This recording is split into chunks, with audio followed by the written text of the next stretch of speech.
Allez, pour finir ce journal, place à notre rubrique On vous répond avec notre invité Alexandre Marceau, travel planner au sein de Perpète-les-Oies. J'adore ce nom. Bonsoir Alexandre Marceau. Bonsoir. Notre question du soir, visiter l'île depuis Tours. Est-ce possible pour un week-end? La réponse est oui, c'est une bonne idée, notamment pour, pourquoi pas, participer au carnaval de Lille, évidemment, qui fera vibrer la cité nordiste le 28 mars prochain.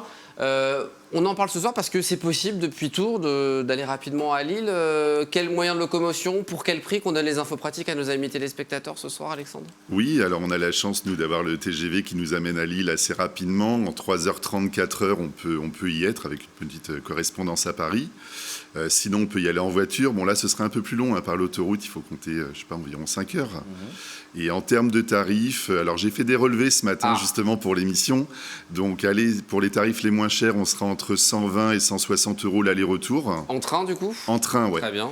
Et en ce qui concerne les tarifs les plus chers, là, on est entre 240 et 300 euros si on s'y prend au dernier moment. Donc ça dépend de la période à laquelle on y va, pendant les vacances scolaires qui arrivent notamment, où là ça va être un peu plus cher, j'imagine. Exactement, les ponts du mois de mai et ainsi de suite. Alors au-delà du transport, est-ce qu'on doit casser cette tirelire pour un week-end dans le Nord? Alors là aussi, j'ai fait mes petits relevés ce matin, donc aller on va dire un hébergement hors grande période de vacances ou hors pont du mois de mai, on est allé entre 50 et 100 euros la nuit, donc ce qui est tout à fait correct. Sur les ponts du mois de mai, là aussi, comme partout, ça grimpe, on est plutôt entre 120 et 180 euros la nuit. Bon, Lille, une ville qui est beaucoup demandée, qui est très touristique, il faut prévoir évidemment un peu en amont, notamment pour ne pas se retrouver sans hôtel, sans hébergement. Oui, exactement, donc toujours anticiper. L'anticipation vous donne le choix, tandis que si vous y prenez à la dernière minute, vous ne savez finalement pas ce que vous allez réellement payer, vous n'aurez pas le choix. C'est quoi les 3 indispensables à mettre dans sa valise si on décide avec Mickaël vendredi de partir pour le week-end? Alors les Hauts-de-France et les gens du Nord vont pas être contents, mais je pense qu'il faut quand même mettre un petit kawaii, un parapluie. Ouais, ça peut être nécessaire. On les a, c'est ça les 3 indispensables. Exactement, on prend des bonnes chaussures confortables, des baskets. Et aller comme c'est le carnaval, j'ai envie d'emmener un petit masque pour le carnaval. Le carnaval, Mickaël. On va faire la confusion.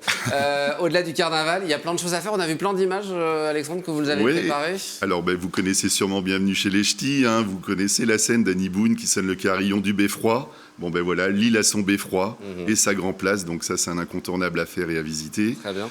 On peut voir effectivement aussi le vieux Lille, l'ancienne bourse de Lille. Vous avez également une citadelle à Lille, je ne sais pas si vous saviez, en forme d'étoile. Et on peut aussi aller à la piscine Roger Salingro, qui est en fait une piscine art déco, si vous voulez faire un plouf dans une belle piscine. Alors là, on n'est pas tout à fait à Lille, on est plutôt en grande agglomération à Tourcoing. Mais en tout cas, voilà, ça peut valoir le détour. On le voit, elle est là, la piscine art déco, si on veut en profiter. Perpète-les-oies.com pour plus d'informations et profiter pleinement de cette belle période, avec son masque, évidemment. Exactement, oui, c'est mieux. Merci beaucoup, en tout cas, Alexandre Marceau, d'être venu sur notre plateau.